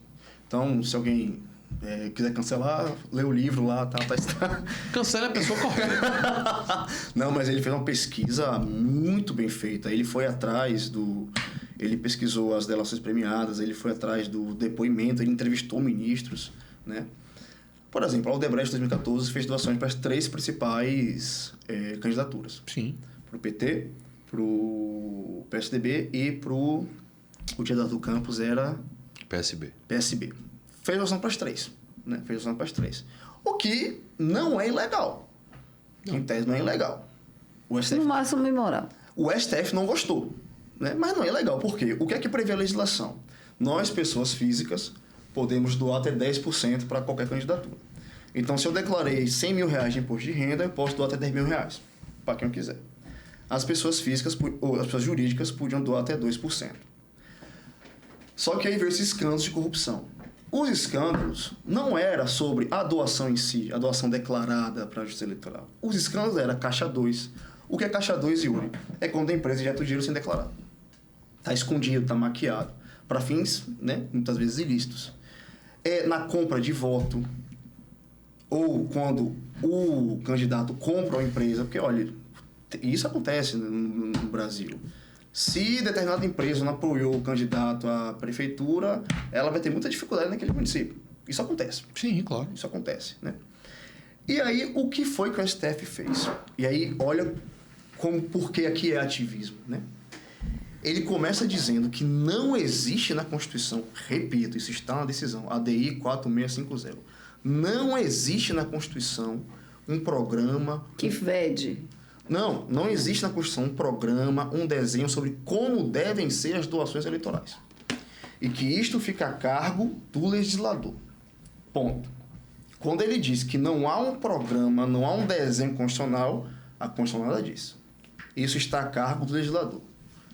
Entretanto, o modelo que o legislador fez não está bom, está ineficiente. O que o legislador fez, que é a possibilidade de pessoas jurídicas doarem até 2%, não está coibindo essa interferência do poder econômico, como o Petracelli falou, né? De uma única empresa doar para diversos candidatos. Candidatos, às vezes, adversários, estão disputando o segundo turno, a empresa vai lá e investe. Não está coibindo essa interferência abusiva do poder econômico e essa interferência que, às vezes, tem a ver com fins nada republicanos. Essa expressão está na DI 4650. Ou seja, às vezes tem empresário que se mete para fazer falcatrua. É o que está lá na decisão. Portanto, eu vou proibir que qualquer pessoa jurídica faça doação. Veja, ele está dizendo... O que ele está dizendo é, não tem nada na Constituição que proíba. Só que o modelo que o legislador colocou está ineficiente. Então é inconstitucional. Então é inconstitucional. Ou seja, como é que ele fala no início que não há nada na Constituição traçando um programa, um desenho, mas o modelo aí não está bom e eu vou dizer que é inconstitucional? E eu estou agora até... Vocês falam de análise econômica do direito, eu estou no grupo de pesquisa e estou escrevendo justamente sobre isso. Eu estou falando como essa decisão foi ineficiente. Porque o que mudou, professora? Antes as pessoas jurídicas doavam. Agora não pode mais. Quem são os maiores doadores? São os empresários, sócios e pessoas jurídicas. Os mesmos grupos continuam fazendo doação e para candidatos diversos. Eu não vou citar aqui agora, né? Porque eu não quero ter problema. Mas no artigo eu coloco lá quem são os doadores, quais são as empresas. Teve em 2018 o candidato que doou. 2018 para o governo de São Paulo foi... Me ajuda aí, foi... 2018... Para São Paulo nós tivemos o Dória e... Não foi Mário... Era o da Fiesp. Eu esqueci agora. Dória e um outro aí. Que doou 200 mil. Tanto para o Dória quanto para o outro. Em 2018, no Rio Grande do Sul, foi o Eduardo Leite e um outro aí. Foi o Lorenzoni? Não, o Lorenzoni foi na passada. O outro era acho que era do PT, era de esquerda. 2018 foi o Eduardo Leite e foi esse segundo, que foram até para o segundo turno. O mesmo doador, que é empresário, doou 75 mil para esse e 75 mil para o outro, adversários. Porque o problema não está na doação. O problema está nos esquemas ilícitos, que a legislação já previa punição. Se um candidato, né, Petracel sabe muito bem disso, que é da área eleitoral, se um candidato ele faz sua campanha com abuso de poder econômico, ele pode sofrer a cassação de diploma. Ele pode não ser diplomado. Sem falar em responder criminalmente, pode responder por improbidade administrativa, se houve ali, né, algum contrato ilícito na administração para fraudar uma licitação, contratar direto. Ou seja, já havia mecanismos de punir quem fazia a irregularidade. Só que a STF falou, não, vou proibir logo tudo. E que não mudou em nada. Porque o Caixa 2 é injetar dinheiro sem declarar. Isso continua acontecendo. Porque se antes eu fazia a doação, eu mesmo declarava, estava lá. O que tinha que ser feito era reforçar a fiscalização da justiça eleitoral. O ponto, na verdade, é de hipocrisia pura. Né? Você tem diversos ordenamentos no mundo afora, as doações de empresa feitas claras, de maneira transparente. Ah, mas isso aí ela faz em troca de um interesse. Sim, e o nome disso é política. As pessoas querem entupir dentro da política determinadas noções de moralidade quase paladínicas que não fazem parte da política. A política é um jogo de interesse por definição.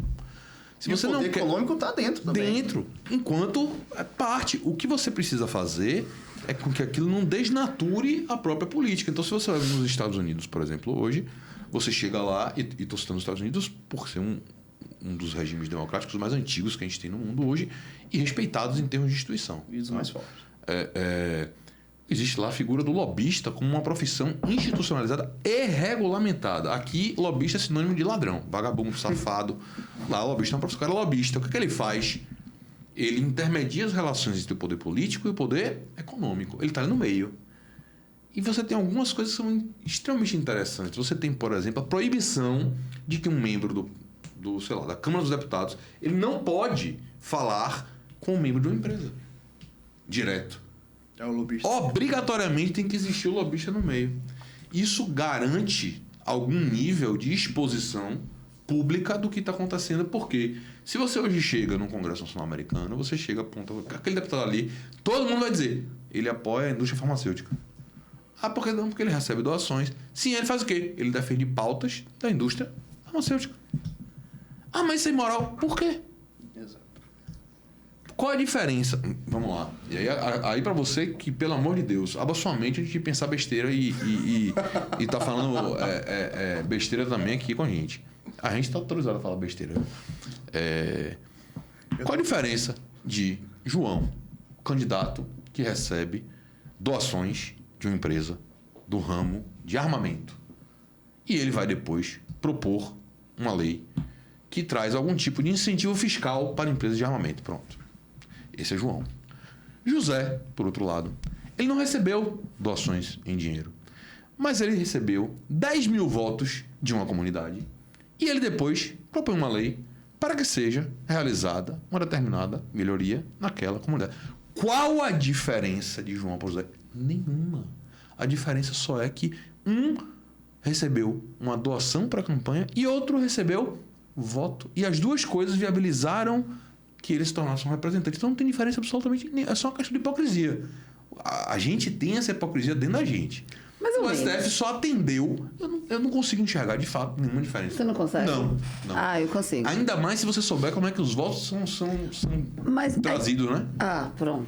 Aí é uma questão. Porque aí você institucionaliza a economicidade dos votos. Mas ela já existe. O ponto é, você vai reconhecer isso para poder fiscalizar ou vai fingir que não está vendo, proibindo? Porque quando... É exatamente o que ele falou. Quando houve a proibição de doação, a doação continua acontecendo. Continua. Ela só foi uma cortina de fumaça para... agora é tudo muito mais moral. Não é. A mesma coisa continua acontecendo. E pior. Porque a parte que o cara que é dono ou sócio da empresa não consegue doar porque bate no teto dele doação pessoa física, ele mete no caixa 2. E esse que é o problema. Qual é o problema do dinheiro do caixa 2? O dinheiro do caixa 2 não pode ser fiscalizado. Porque esse não vai ser declarado o que você fez com o dinheiro. Na prestação de conta, o dinheiro do caixa 1 é declarado. Eu usei para isso, para isso, para isso. Por isso que... Aí fica conversa para outros programas. É por isso que no direito eleitoral existe um fenômeno que as pessoas não conhecem na vida do direito. No direito, no geral, a gente fala em lavagem de dinheiro. No direito eleitoral, a gente fala em sujagem de dinheiro. Porque a gente tem dinheiro limpo, precisa ser sujo para ele usar. Isso não existe em lugar nenhum. Em nenhuma outra porra, eu preciso sujar esse dinheiro. Existe isso, esse fenômeno, essa necessidade dentro do mundo de uma eleição. Então, é uma coisa totalmente diferente. Mas só pra gente voltar aqui, porque a gente já está caminhando pro finalmente. Mas só para... Consigo perceber quando o STF fala, olha, na Constituição não tem nada Sim. Não tem nenhum desenho de como deve ser. Ou seja, e tal. se não tem desenho, eu não deveria nem me manifestar sobre o tema. Mas sabe qual é? Ele deixou em aberto. Você vê que ele deixa em aberto, né?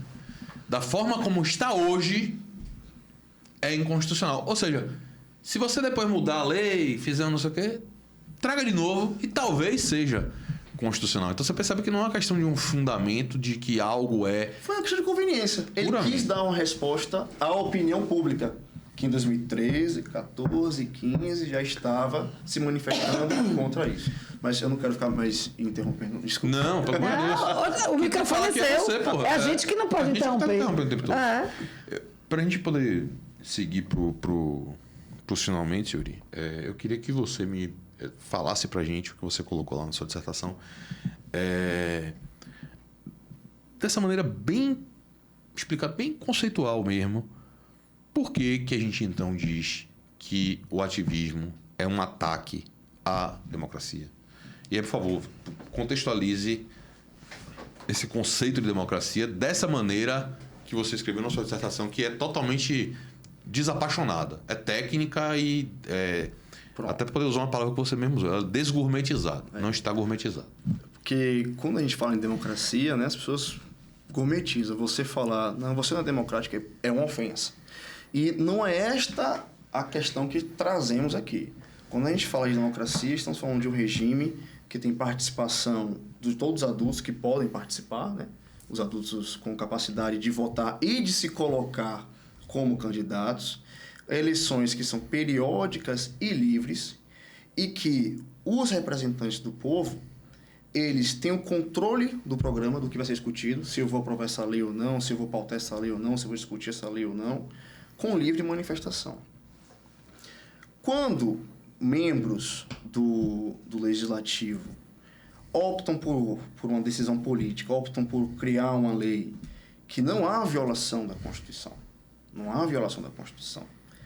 mas que vai de encontro à convicção do magistrado, aí não existe mais uma vinculação à Constituição, existe uma vinculação à vontade do magistrado. Porque num Estado democrático de direito, todos, poder público e privado, do presidente da República a mim, todos estamos vinculados à Constituição. A partir do momento em que eu digo que eu, judiciário, posso suprimir a vontade política do Legislativo e do Executivo pela minha vontade política, eu estou dizendo que, inclusive, a lei e as constituições se estão sujeitas à minha convicção política. E isso fere, né? Isso fere de morte um dos princípios basilares do Estado Democrático de Direito, que é a vinculação à Constituição. E mais, aqueles que são eleitos pelo povo, eles têm o controle da agenda pública, eles podem levantar questões, debater projetos e tudo. Claro que se há uma omissão, o judiciário pode controlar. Mas, não sendo uma omissão, cabe a eles até não decidir. Pronto. Essa parte para mim é importantíssima, essa questão da agenda. A definição de agenda ela é uma atividade exclusiva dos representantes eleitos.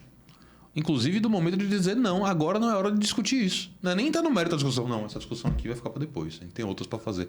Esse também é um poder que é necessariamente dos representantes eleitos, né? Com certeza. Por exemplo, uma questão que o Legislativo vai ter que se debruçar cedo ou tarde. A questão do aborto, que é uma questão polêmica, né, que está suscitando vários debates. E é complicado para eles levarem esse debate, não é nem porque, eu sou contra, sou a favor, porque vai perder voto. Sim. Independentemente de como se manifestar, vai perder voto. Porque o cara que foi eleito... Perde. O cara que foi eleito, como você falou, né, que, sei lá, uma indústria bélica, uma indústria que fomenta a produção de armas e tal, fez doação, quer que ele represente os interesses lá. Quando ele vota no aborto, o cara fala, pô, peraí, eu não quis você para isso. Da mesma forma que o cara que foi eleito daquela comunidade de 10 mil pessoas está lá e ele fala, eu sou a favor, a galera fala, pô, eu não votei para você para isso. Então, votando contra, votando a favor, perdem voto. Então, eles estão segurando. Né? Vão segurando. Mas, mais cedo ou mais tarde, vão ter que se decidir. Agora, aí, eu não vou nem responder, vou jogar a pergunta. Cabe, então, ao judiciário dizer que é ou que não é crime o aborto? Porque a nossa lei diz que é. Tem aquelas exceções lá previstas, que é o caso de estupro ou de risco de morte da grávida. E o caso do anencefalo também. E o caso do feto com anencefalia. Agora, cabe ao judiciário dizer, não, eu reputo imoral e eu acho que deveria ser permitido aborto até o 9º mês. Essa decisão realmente cabe ao judiciário, que são pessoas que não são escolhidas de forma periódica, não são eleitas pelo povo, sabe? O ingresso deles na magistratura é através de um concurso. São técnicos. Eles são técnicos, né? Porque assim, você falar que eles são técnicos parece que é uma ofensa. Não, pelo contrário. Nesse caso aqui é muito mais um caráter de elogio. Eu acho um elogio, mas tem juiz que diz, não, eu sou representante do povo. A Constituição fala, acho que no parágrafo único do artigo 1º, que todo o poder emana do povo, que o exerce diretamente ou por seus representantes eleitos. Se não é eleito, não é representante. Sim, claro. Mas Se não é eleito, não é representante. Então, assim, existe esse controle da agenda que, querendo ou não, nós colocamos as pessoas lá.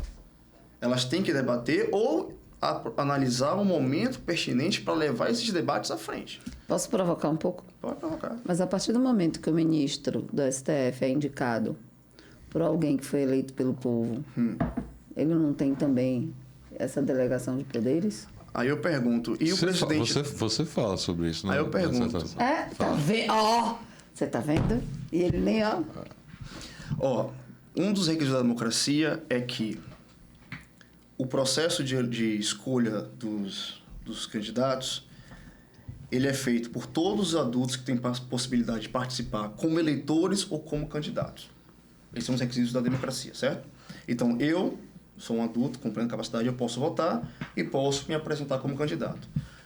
São todos que podem ser desembargadores e ministros? Não. Não. De forma alguma. Vamos começar pelos tribunais estaduais ou os tribunais regionais federais. É feita uma lista escolhida pelo próprio tribunal, então não são todos os adultos participantes da comunidade, não são os eleitores, e nem eu posso me candidatar, né? Mas são aqueles escolhidos pelo tribunal que formam a lista tríplice e manda para no caso, o governador, se for Tribunal de Justiça Estadual, ou o presidente da República, se for o TRF, para nomeação. Não houve participação do povo. O povo não participou disso. Foi uma escolha feita pelo tribunal, que escolhe aqueles que acham que tem uma qualificação técnica para ser ali escolhido como desembargador. O processo de escolha de ministro, de ministro do STF, é ainda mais restrito, porque é uma nomeação feita pelo presidente da República de alguém que ele escolheu, de alguém que ele indica que reputa ser um técnico qualificado para atuar ali. É a mesma coisa que escolher e depois sabatinar o presidente o conselho diretor do Banco Central. O conselho do Banco Central é representante do povo? Ou são pessoas técnicas, né, para guiar a economia ali do banco? Muito se confunde muito essa questão pelo fato do universo de pessoas que pode ser escolhida para ministro do STF ser maior do que o dos outros tribunais, porque não é formada a lista. Mas na verdade, é o universo. Porque se não existe lista, você está, na verdade, restringindo ainda mais, porque é arbítrio absoluto Total. De quem aponta o dedo. Eu quero João, eu quero Maria. Depois tem uma sabatina? Tem. Que na nossa cultura jurídica não existe. É um mero louvor. O cara vai lá não é para ser perguntado, ele vai lá para receber os parabéns pela nomeação. Esse é diferente de qualquer outro lugar. Qualquer outro lugar não. Muitos outros lugares onde existe a previsão de sabatina antes de um membro assumir vaga na Suprema Corte, o cara é esganado de pergunta. O nego quer saber exatamente, às vezes não é nem para vetar ou não, mas é para o cara se expor antes de... Como é que ele pensa sobre o assunto A, B, C, D, X, Y, Z. Para quando ele chegar lá, o cara dizer assim, não, meu amigo, mas peraí. Eu poderia falar de sabatinas aqui, feito por ministros, mas levaria 1 hora, mas tem sabatinas que dão vergonha.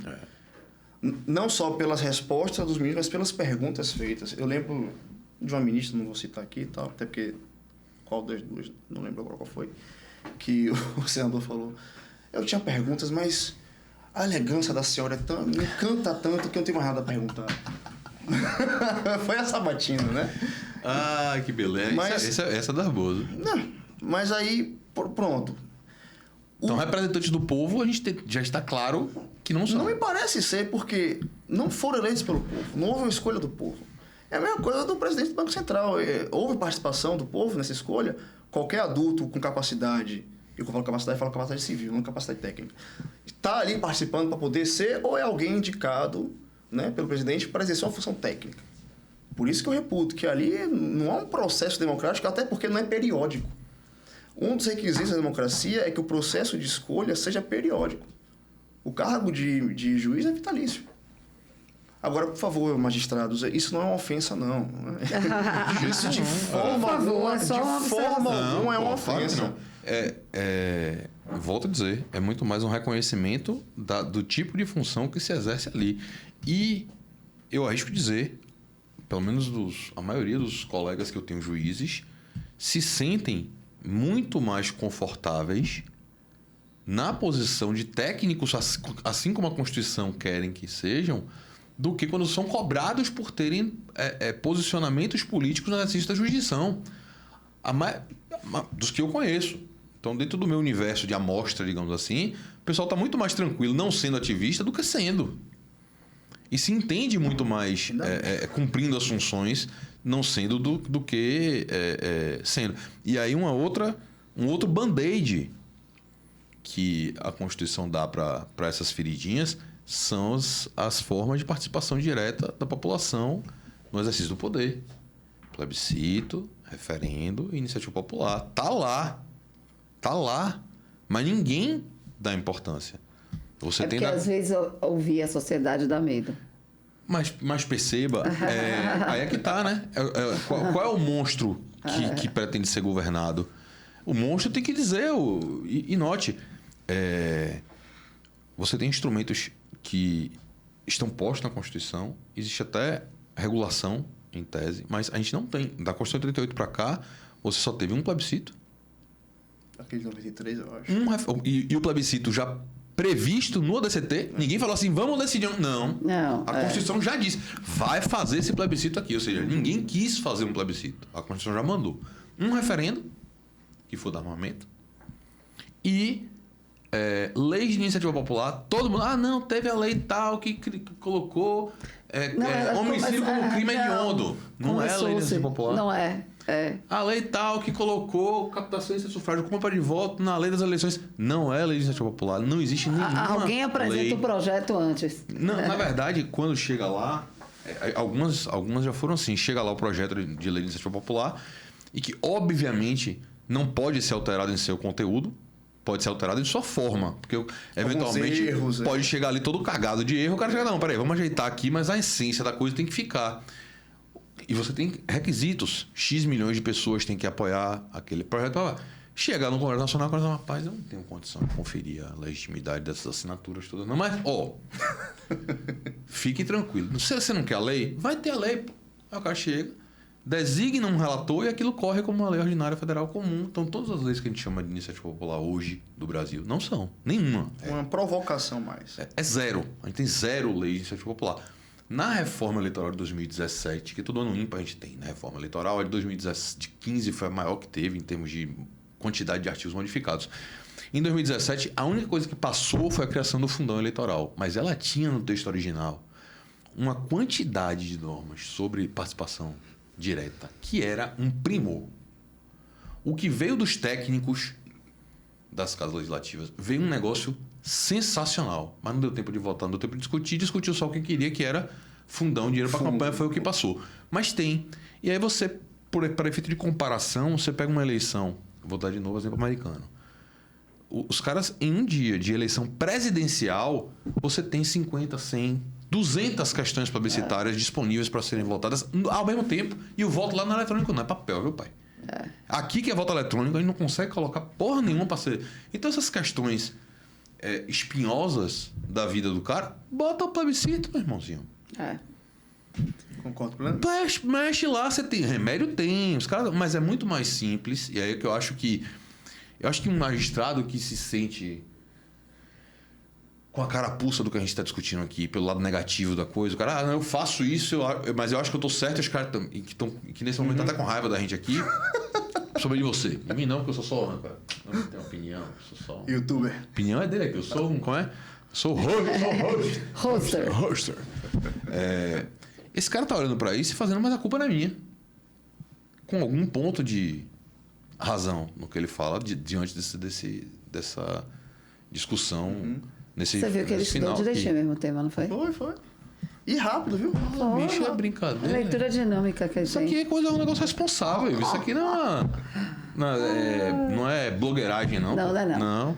Eu fico até feliz, porque assim, foi um processo difícil de criar, né? De escrever aquela dissertação. Eu imagino que sua banca não deve ter sido também das mais tranquilas, né? Depende de quem. Se bem que seu orientador é um cara que é fora da curva, né? E aqui... Você acha que ele vai falar não há isso? Não, pelo contrário, eu vou agradecer ao professor Jair Barreiros. Que não, orientador, você tá falando da banca. A banca não, a banca fácil, não. Deve ter sido a banca também, o professor Daniel Itavenha, quero agradecer. Professora Clarissa Tassinari, que inclusive eu indico o livro dela sobre ativismo judicial, uma excelente professora, né? E, nossa, Jaime, Oitavenha, professora Tassinari apertaram um pouco, lógico, obviamente, né? Mas eu sinto que os apertos que foram feitos foi para provocar ainda mais discussão e melhorar ainda mais. Então, sou muito grato a eles, a quem estende o meu abraço.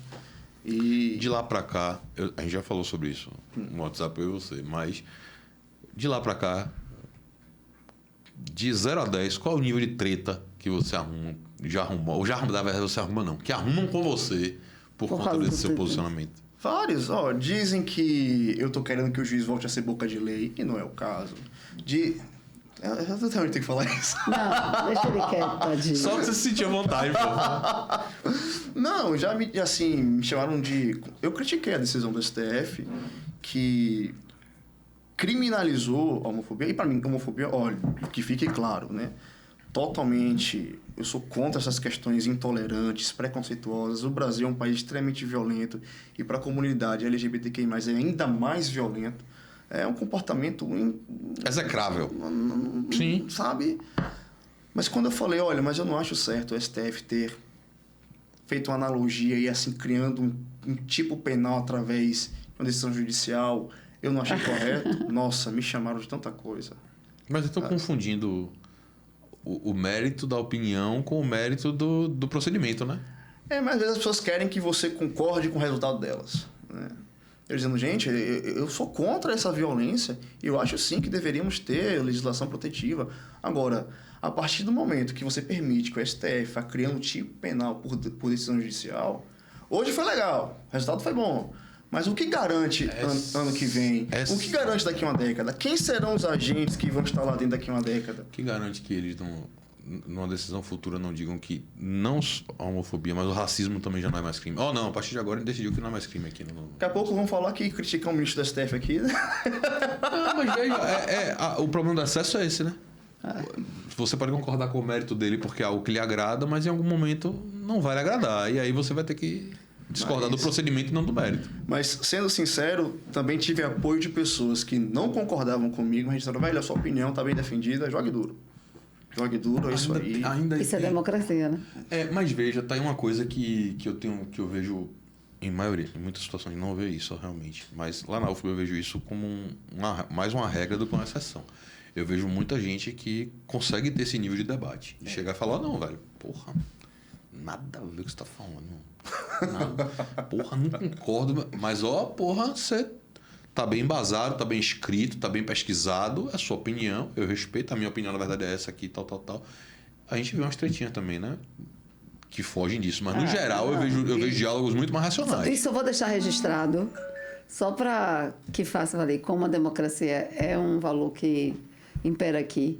Eu sou a favor da decisão que equipara a homofobia ao crime de racismo, porque entendo que a noção de raça é um conceito social e que pode ser aplicado não só na questão de etnia ou de tal, Bom, mas enfim. Mas tenho certeza que a senhora não jogaria pedras em mim. A senhora me acabou. A senhora me distanciou. Digo assim, não chegue perto, não.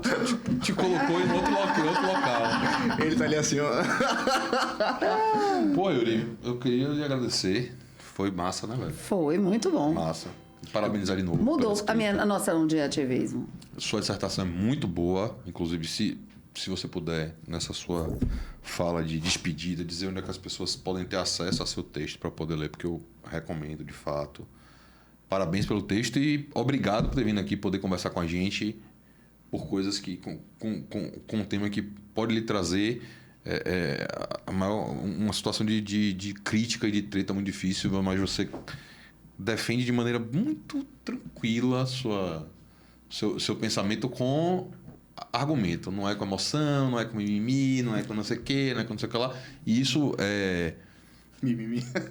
Esse é o cerne do debate saudável. Então, concordando ou não concordando, eu acho que... E eu já disse no começo, vou dizer, não concordo com tudo que você escreveu. Tudo. Assim, de cabo a rabo. Mas precisava fazer alguns contrapontos para a gente poder enriquecer o negócio aqui.